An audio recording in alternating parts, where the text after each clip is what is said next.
जय माता दी। नवरात्रि का समय चल रहा है, तो नवरात्रि में व्रत तो सभी रखते ही हैं। हमारे हिंदू पर्व में नवरात्रि में व्रत रखना बहुत ही अच्छा माना जाता है। नवरात्रि का व्रत रखने से माता की बहुत कृपा प्राप्त होती है। घर में सुख समृद्धि शांति का वातावरण बना रहता है। अखंडित सौभाग्य प्राप्त होता है। कुंवारी लड़कियों को मन भावन वर की प्राप्ति होती है। तो जानते हैं कि नवरात्रि का विधि पूर्वक किस तरह से पालन किया जाता है। नवरात्रि में विशेषकर व्रत तो रखा ही जाता है, परंतु कुछ लोग ऐसे होते हैं जो व्रत तो रखते हैं पर कन्या पूजन नहीं करते हैं, और अगर करते भी हैं कन्या पूजन तो विधि विधान से नहीं करते हैं।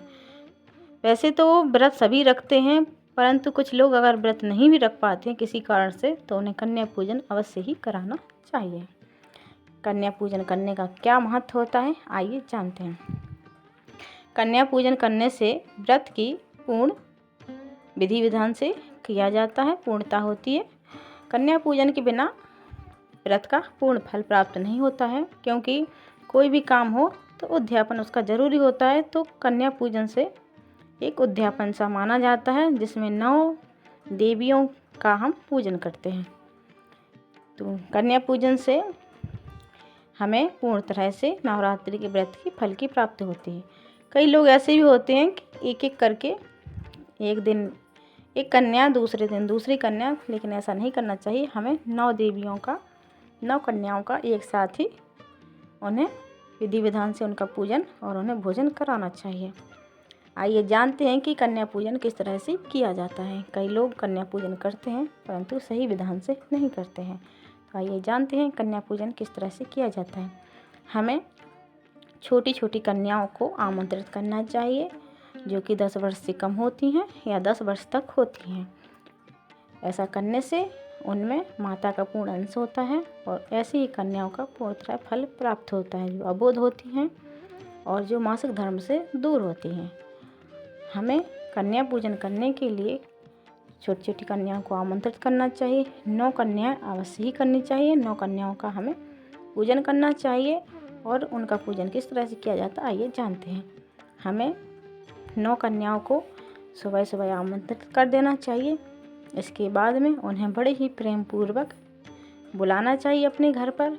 उन्हें सम्मान से जब 9 कन्याएं आती हैं तो हमें अपने दरवाजे पर फूलों को डालना चाहिए, ताकि कन्याओं को फूलों पर से चल के आए। क्योंकि हमें उस समय ये समझना चाहिए कि हम 9 माताओं को अपने घर पर आमंत्रित कर रहे हैं, जो कन्या रूप में हैं। जिस तरह से श्रीधर ने किया था, और यह सत्य भी है कि उनमें माता का अंश होता है। और जब हम इस प्रकार भाव से उन्हें बुलाते हैं तो कहते हैं, रही भावना जाकी जैसी, प्रभु मूरत देखी तिन तैसी। तो उनमें साक्षात माता का अंश हो जाता है। तो आइए जानते हैं, हम जब उन्हें बुलाएंगे तो फूलों की वर्षा करेंगे, उनके चरणों के नीचे फूल बिछाएंगे।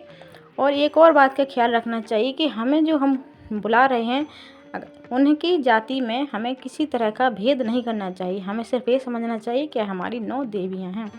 जब हम उन्हें बुलाते हैं तो फूलों को ज़मीन पर बिछा दें, ताकि वह उससे चलती हुई आए। उनका बड़े ही प्रेम पूर्वक पैरों को धुलाना चाहिए आसन पर बिठा करके। इसके बाद उन्हें अच्छे स्वच्छ कपड़े से उनके पैरों को हमें स्वयं पोंछना चाहिए। उन्हें हल्दी कुमकुम का टीका लगाना चाहिए, फूलों को अर्पित करना चाहिए उनके पैरों में। इसके बाद में हमें उन्हें आसन पर चरण छू करके बिठा देना चाहिए, और उनके मस्तक पर भी तिलक लगाना चाहिए। इसके बाद में हमें 9 कन्याओं को चुनरी भी ओढ़ानी चाहिए बड़े ही प्रेम पूर्वक, और हमें उनके वो चरणों का जल स्वयं पान करना चाहिए। अपने पति और परिवार के अन्य लोगों को पिलाना चाहिए, घर में छिड़काव करना चाहिए, और बड़े ही श्रद्धा पूर्वक जिस तरह से चरणामृत माता का पिया जाता है उसी भाव से पीना चाहिए, तभी माता का पूर्ण फल प्राप्त होता है। उनके पैरों में महावर लगाना चाहिए। इस तरह से सभी विधान से हमें कन्या पूजन करना चाहिए। उन्हें हलवा पूड़ी का भोजन कराना चाहिए। साथ में उनके लिए खटाई या नमक नहीं देना चाहिए, और हमको दक्षिणा स्वरूप में उन्हें कोई भी मीठी वस्तु या फल दान में देना चाहिए। और अगर कोई कन्याएं छोटी छोटी हैं, स्वयं भोजन नहीं कर सकती हैं, तो हमें उन्हें स्वयं भोजन अपने बड़े ही प्रेम से हाथों से खिलाना चाहिए। इसके बाद उन्हें बड़े ही प्रेम से उनके चरण छूकर उन्हें दक्षिणा प्रदान करके कन्याओं को, जो छोटी छोटी कन्या हैं, उन्हें सुरक्षित घर पहुंचा देना चाहिए।